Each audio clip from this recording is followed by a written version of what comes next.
আসসালামু আলাইকুম ব্রাদার, কি অবস্থা সবার? আজকের এই ভিডিওতে আমি আপনাদেরকে শিখিয়ে দিব আপনার ইমো আইডি থেকে ইমো নাম্বার কিভাবে ডিলিট করবেন। আমি আমার ইমোতে চলে আসলাম, তারপর আমার ইমোর কন্ট্যাক্ট বা আমার ইমোর যে নাম্বারগুলো আছে সেগুলো শো করে নিলাম। এখানে অনেক নাম্বার আছে, আপনার যে নাম্বারগুলো দরকার নেই বা অচেনা নাম্বার বা আপনার অপছন্দের নাম্বার, আপনি চাইলে সেই ইমো নাম্বারগুলো সারা জীবনের জন্য আপনার ইমো থেকে ডিলিট করে দিতে পারবেন। তো আপনার ইমো থেকে অচেনা নাম্বার বা বাড়তি ইমো নাম্বারগুলো কিভাবে ডিলিট করবেন এখন আমি আপনাদেরকে শিখিয়ে দিব। তো আপনাদের কাছে অনুরোধ থাকবে, ভিডিওতে লাইক কমেন্ট এবং চ্যানেলটা সাবস্ক্রাইব করে সম্পূর্ণ ভিডিওটা দেখবেন, কারণ আপনাদের উপকারের জন্য ভিডিওগুলো বানানো হয়। আপনারা যদি লাইক কমেন্ট এবং সাবস্ক্রাইব করেন তাহলে আমরা অনুপ্রেরণা পাবো এবং কি আপনাদের উপকারের জন্য আরও নতুন নতুন ভিডিও নিয়ে আসবো। তো সম্পূর্ণ ভিডিওটা দেখতে থাকুন। অচেনা ইমো নাম্বার বা বাড়তি ইমো নাম্বারগুলো ডিলিট করার জন্য প্রথমে আপনার ফোনের ইমোতে চলে আসবেন।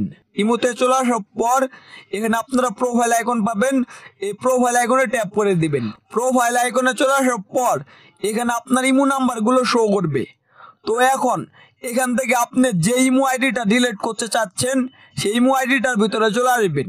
তো আমি আমার একটা ইমো আইডি ডিলিট করতে চাচ্ছি বা ইমো নাম্বার ডিলিট করতে চাচ্ছি, তো আমি সেই ইমো নাম্বারটার ভিতরে চলে আসবো।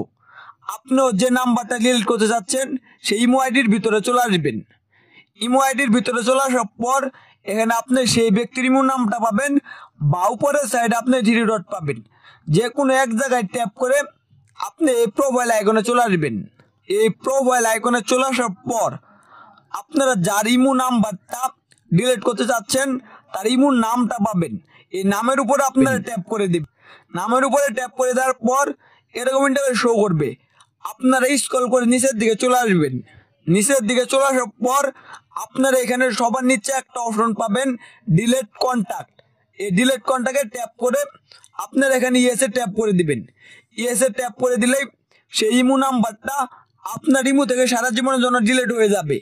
তো আপনারা আরেকটা কাজ করবেন, সেটা হলো যে নাম্বারটা ইমো থেকে ডিলিট করবেন সেই নাম্বারটা আপনার ফোনে যদি সেভ করা থাকে, মানে হলো আপনার কন্ট্যাক্টে যদি সেভ করা থাকে, এখান থেকেও আপনারা ডিলিট করে দিবেন। তো আপনারা প্রথমে কি করবেন, আপনার ইমো থেকে যেভাবে দেখালাম এইভাবে ডিলিট করবেন। এভাবে ডিলিট করলে আপনার ইমো থেকে ডিলিট হয়ে যাবে। তবে অনেক সময় যদি নাম্বারটা কন্ট্যাক্টে সেভ থাকে তারপর অটোমেটিকভাবে ইমো নাম্বারটা আবার সেভ হয়ে যায়। তার জন্য আপনারা কি করবেন, আমি যেভাবে দেখালাম এভাবে প্রথমে আপনার ইমোতে ঢুকে আপনি সেই নাম্বারটা ডিলিট করবেন এবং যে নাম্বারটা ডিলিট করলেন সেই নাম্বারটা যদি আপনার ফোনের কন্ট্যাক্টে সেভ করে থাকে সেখান থেকেও ডিলিট করে দিবেন। তো দুই জায়গা থেকে নাম্বারটা ডিলিট হয়ে গেলে আশা করি আপনার ইমো থেকে সেই নাম্বারটা সারা জীবনের জন্য ডিলিট হয়ে যাবে। ভিডিওটা একটু হলেও উপকারে আসলে অবশ্যই লাইক কমেন্ট এবং সাবস্ক্রাইব করার অনুরোধ থাকলো।